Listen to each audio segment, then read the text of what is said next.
Pour savoir ce qu'il y a à comprendre, Mario Dumont. La rencontre Maréchal Dumont. Qu'est-ce que ça va changer dans nos vies? Je t'entends, je te comprends, je me fais l'avocat du diable. Personne ne dit, pensez-vous que ça dénigre pas un peu le métier? Comment on change ça? Arrête de dire que tu vas le faire, puis fais-le.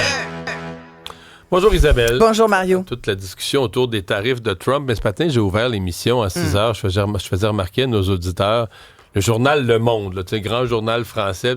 Tu prends la une de leur site Internet, là, Trump et l'Ukraine, Trump et l'Europe, Trump Trump à la Maison-Blanche vendredi avec Zelensky, Trump avec le Mexique et le Canada. C'est complètement faux. Mettons, ce journal-là, il accapare tout le discours. Puis on ne parle plus des problèmes internes de la France, de ce qui se passe.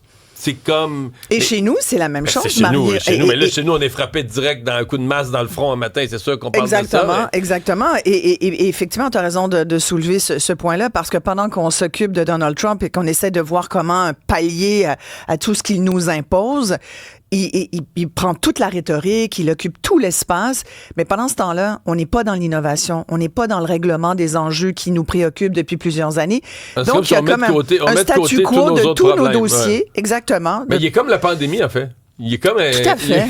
Il nous force un confinement. Non, mais... C'est ça. Dans le sens qu'il est comme une tempête, comme un verglas, comme une pandémie, comme un événement extérieur qui nous fait mettre sur pause le reste. Tout à fait. Mais sauf que c'est un chef de gouvernement élu. Voilà. Et ça nous tombe, c'est drôle, c'est presque cocasse, ce lien que tu fais avec la pandémie, parce que ça fait 5 ans ces jours-ci. Et 5 ans plus tard, est-ce qu'on s'attendait à ce qu'il y ait une bombe Trump qui nous tombe dessus? Sincèrement, on nous aurait posé la question il y a 5 ans, ce serait pas du tout même le jour de son élection, on s'imaginait pas ça. On se disait entre nous, ça va brasser, ça va être des années rock'n'roll, mais on n'imaginait pas que le Canada serait frappé de front comme ça. Là. Mais je pense qu'il l'avait dit et, tu sais, en même temps, il l'avait dit et certaines personnes ne le croyaient pas. Mais je pense qu'une chose est sûre, c'est quand il dit quelque chose, en général, il y a tendance à vouloir le faire. Oui, il y a des gens qui il dit beaucoup de choses. On l'a vu encore la semaine dernière avec Zelensky. Je parle pas de ce qui s'est passé vendredi au Salon-Oval. Je parle de quand on lui a demandé mais vous avez quand même dit il y a quelques jours que c'était un dictateur, Zelensky. Puis il a dit j'ai dit ça, moi, en voulant dire, il va dire ce qu'il veut dire au moment qui lui semble opportun, même si c'est faux, puis l'inverse, il peut dire le contraire parce que ça fait son affaire. Mais tu sais, il a beau être un négociateur impitoyable, est-ce qu'il sait à quel point c'est cette politique tarifaire qu'il impose au Mexique et au Canada, et donc au Québec, est-ce qu'il sait à quel point ça va affecter toute l'économie nord-américaine? Les marchés ont commencé déjà à réagir. C'est un appauvrissement du continent. C'est un pas direct dans une récession. On a des chiffres, et je le dis, là, c'est la classe moyenne au Québec, au Canada, qui va être la première touchée par ces tarifs-là, parce que ça va coûter, et puis là, il commence à y avoir des évaluations. Tu vois, le Conseil économique canadien disait, là, l'application au Canada, là, par personne, c'est 1 300 $ minimalement. Si le Canada répond par des représailles, là, des contre-tarifs, on parle de 1 900 $ canadiens pour les ménages. Non, pas par ménage, par personne. Et le véhicule, prenons le prix d'une automobile, on parle d'une augmentation de 6 000 $ du coût d'un véhicule automobile. Ça, c'est du concret. Il va se vendre des Kia. Ça, c'est concret. T'sais, on a beau parler de 25 % de tarifs, ça veut dire quoi dans la... Ultimement, puis moi, je pense que ce qui va finir par arriver, et ceux qui vont être les premiers à rappeler au président américain qu'il y a des limites à jouer avec l'économie nord-américaine, puis plus largement mondiale, parce que ce qu'il fait avec l'Ukraine, c'est pareil. Là, c'est un dossier économique qui nous préoccupe chez nous, localement, mais sur la sphère internationale, c'est géopolitique. Retirer complètement ces billes, retirer complètement du financement à l'Ukraine, c'est profondément dangereux pour l'équilibre mondial. Mais nous, ce matin, évidemment, ça nous tombe dessus. Que vont faire les entreprises québécoises? Est-ce que la réponse va être à la hauteur de la menace? Il faut à tout prix. Tu sais, on a vu l'Ontario, Doug Ford qui semble prêt à couper l'électricité. Bon, évidemment, ce sont les États limitrophes nous, on vend l'électricité à la Nouvelle-Angleterre, dans le fond, en gros. Là. Oui. Alors, c'est dommage parce que la Nouvelle-Angleterre n'a pas forcément voté pour Trump. Mais qu'est-ce que tu veux? Faut bien... Tu sais, je voyais les gens au Vermont là, qui manifestaient leur désaccord des politiques de Trump avec J.D. Vance dimanche. dimanche.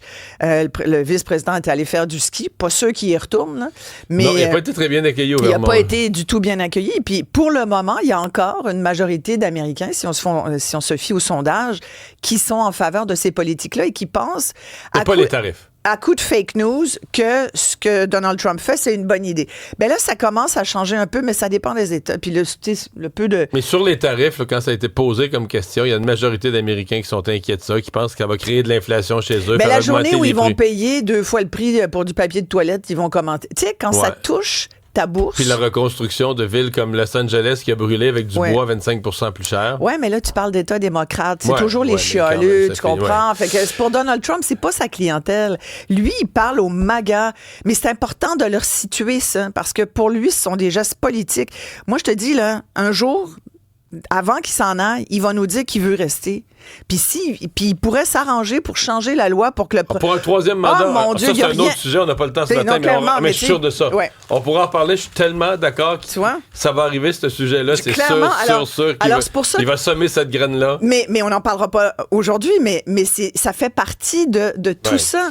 Et donc, lui, il parle à ceux qui ont voté pour lui, tous ceux qui ont à peu près pas de culture politique. Écoute, moi, explique-moi aujourd'hui pourquoi une femme noire, américaine ou latino a voté pour cet homme. Je peux pas me le faire. Je peux pas comprendre. Parce que les religieuses puis les démocrates sont mon Dieu, mais écoute, c'est ça justement, la raison. La religion, la montée de la religion, bref. Tu vas recevoir ce matin Pierre-Hugues Boisvenu qui va te donner cette première entrevue parce que là, on a eu la discussion avec Félix Séguin plus tôt. L'assassin de sa fille, Julie Boisvenu, qui demande sa libération. Voilà, après... Parce que le juge avait dit pas de libération avant 25 ans. Voilà. Qu'ils ont à vie sans... Mais là, au bout de 22 ans, les 25 ans sont passés au Canada. Mais il peut faire une demande. Ouais. Il doit aller la justifier, cette demande, devant la commission de libération conditionnelle. Mais ce qui est aberrant, il y a plein de choses aberrantes dans ce dossier-là. Et sincèrement, j'ai tellement d'empathie pour ce que vit Pierre-Hugues Boisvenu. Et ce que vivent toutes les familles de victimes comme ça, qui aujourd'hui ont l'impression qu'il y a un déni de justice pour elles et que les criminels... Ici, là, on sait qu'il l'a tué. Il a été trouvé coupable. Il a tué Julie Boisvenu. On lui a donné une sentence de prison à vie, sans libération conditionnelle avant 25 Isabelle, ans. Il devait être en prison. Au moment des gestes, complètement. Il était supposé être en prison parce qu'il avait séquestré, agressé sexuellement une Gaspésienne 2 ans avant. Exactement. Mais là, il était en libération déjà. Il a eu deux courtes sentences de 18 mois. La nuit, écoute, Mario, c'est l'horreur. L'horreur, cette histoire. Il n'y a pas de mots. 20 minutes, 20 à 30 minutes, on évalue, la police estime que 20 à 30 minutes avant qu'il s'attaque, qu'il séquestre, qu'il viole et qu'il tue Julie Boisvenu, il a été interpellé 2 fois par la police. Et écoute, ça aurait donc pu être évité.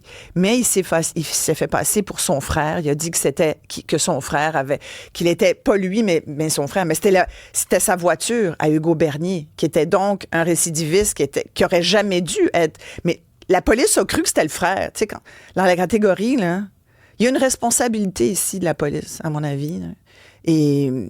Et je laisserai Pierre-Hugues Boisvenu dire qui sont les responsables de tout ça. Mais le système a failli ici. Vraiment. Je le reçois tout à l'heure. Merci Isabelle. On t'écoute 9h.